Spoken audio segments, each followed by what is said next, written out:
Hey everyone, Reaper here again with another discussion video. I don't think this is going to be a terribly long video. It's just something worth talking about briefly and see if we could come up with some conversation in the comments.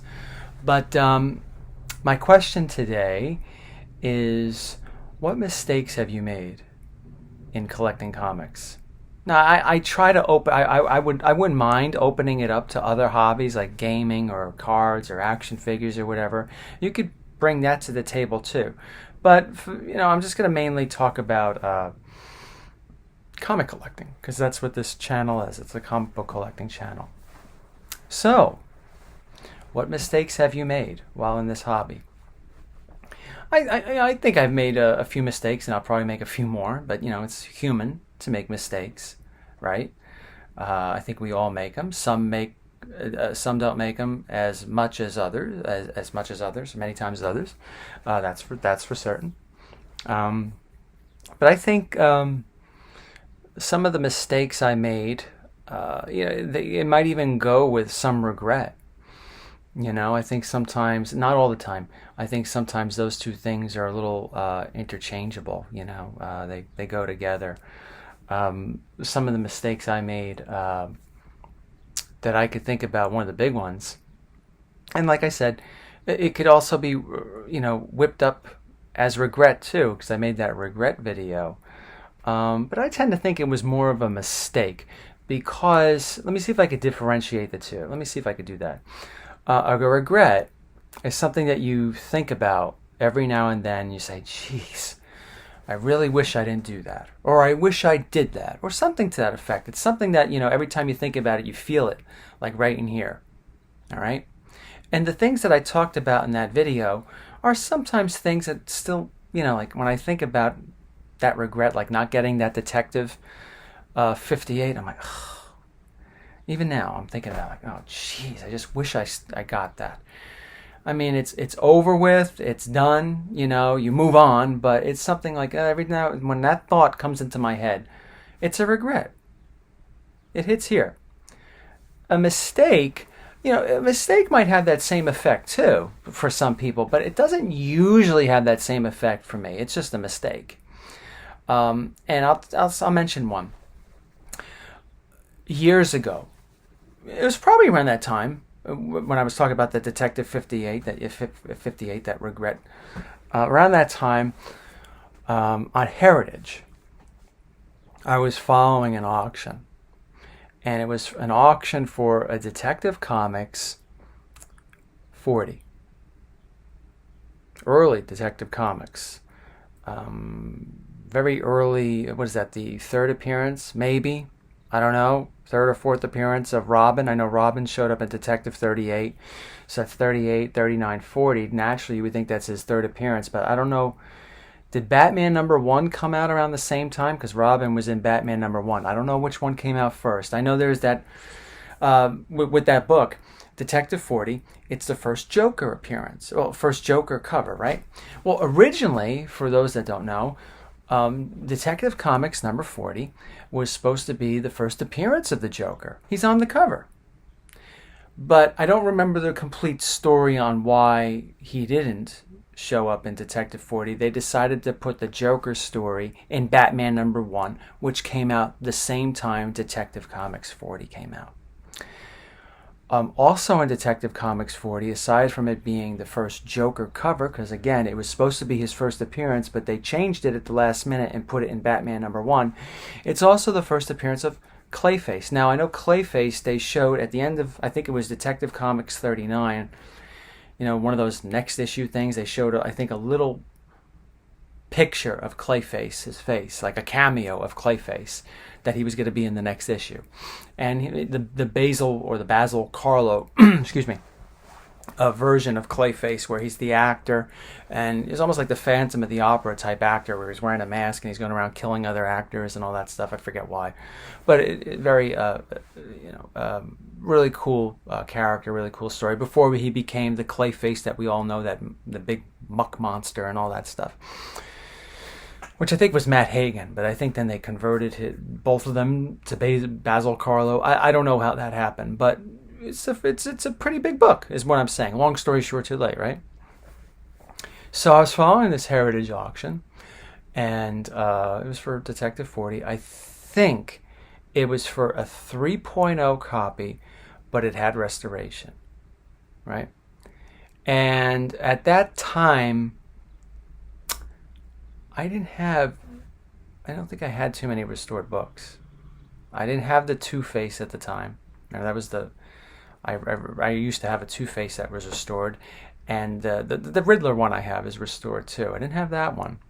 So around that time, I was listening to a lot of other people saying, "Oh, don't get restored, blah blah blah," and I wanted the book because I wanted the book. I wanted it for my collection. I wasn't even thinking about selling it down the line because one of the previous videos I mentioned things that we said that we would never do, things that we wound up doing anyway. Like for me, I said, "Oh, I'd never sell." Well, I sell books every now and then. but at that time, I wasn't looking at it as something that I would sell down the line. I wanted that book. Wow, it's the first appearance of Clayface. And the Joker first cover appearance, it was cool, but it wasn't really my main reason for following that book. I wanted the first appearance of Clayface because I believe before that, I had the first appearance of Mr. Freeze. I got the first appearance of the Scarecrow in World's Finest 3. I had the Silver Age appearances of the Penguin, the Riddler, Scarecrow, and all that. So I was really building up my Batman collection, and that would have made a fantastic edition. But it was restored. And I was listening to people on YouTube and all these other people saying, "Oh, you shouldn't get restored books." They weren't talking to me. They were just, the stuff that would come up in some videos. "Oh, don't get restored, blah, blah, blah," all that stuff. And I was like, well, I don't think I'm going to get it. Why am I going to spend this kind of money on a restored book? So anyway, the book, I believe it was a 3.0. My memory, it could be wrong. It was a while ago, but I do believe it was a 3.0. And if it was a little less than that, who cares? But it was restored. And I think the hammer went down at $300 something. And I was just like, "Yeah, well, I don't need that." And boy, that was a mistake. I mean, do I think of it as a regret? It's not something I really think about too much. Every time I think about it, it doesn't necessarily hit me here like I talked about earlier with the Penguin. I would want the Penguin over Clayface, even though I think some people might want the Clayface one over Penguin because of the Joker cover, and it's an earlier book. Not me. I regret the Penguin, but a mistake I made was, the mistake in this was listening to other people talk about restored. And that's something that, as a lesson, I would tell all of you. You collect what you want, all right? But don't necessarily, you follow certain channels, you want to learn how to grade, you want to do that, people give you advice, good advice, that's all well, that's all good. And, you should listen. But when it comes to some other things, when people telling you how to collect, what you should collect, well, this restored book, and I've talked about this before on this channel. Oh, don't get that restored. It's not going to be worth anything. Well, if that's something that's a concern of yours, that you're down the line, and I think we all do this, and it's intelligent to do it. You're like, well, down the line, am I going to be able to sell this? And what am I going to get if it's restored? What am I going to buy? Blah blah blah. Look, and that's those are very valid questions that you should be asking yourselves. But I think in the case of Detective 40 and in other early Golden Age books, yes, they are less valuable. Yes, it may take a little while to find the right seller, but I have a funny feeling they will sell because of what it is. It's the first Clayface. It's the first Penguin. It's the first Wonder Woman. Less than a Blue Label, but the interest is still there because of what it is. Now, if I was to say, well, oh, okay, I'm going to go out and buy a restored first appearance of Ego, I don't think people want a book that's not restored the first appearance of Ego. I'm teasing. But you just got to be smart about it is what I'm saying. So the mistake, like I said, I really don't regret it that much. I mean, it is what it is. Like I was saying, it doesn't really necessarily hit me here, but it was a mistake to listen to other people, at least in that, when it comes to that portion. And I think sometimes listening to other people, of course, listening to other people is sometimes a good thing, because you learn a lot. That's how you learn. Well, when you learn, you're listening to people, right? Your teachers and others. But sometimes people, they say things, and it's not necessarily their fault too. Maybe they're just trying to help you. They're trying to be blunt with you. They're trying to figure out, what it is that you want. But sometimes you have to really think about it and learn. You don't necessarily have to follow everyone's advice. You don't have to follow my advice. You could simply say, well, I don't believe you, Reaper. Okay, that's fine. You do what your experience tells you. So, that's one for me. That's one for me. What about you? What are some mistakes that you've made in this hobby? Maybe it was a mistake that you went all in on a spec book.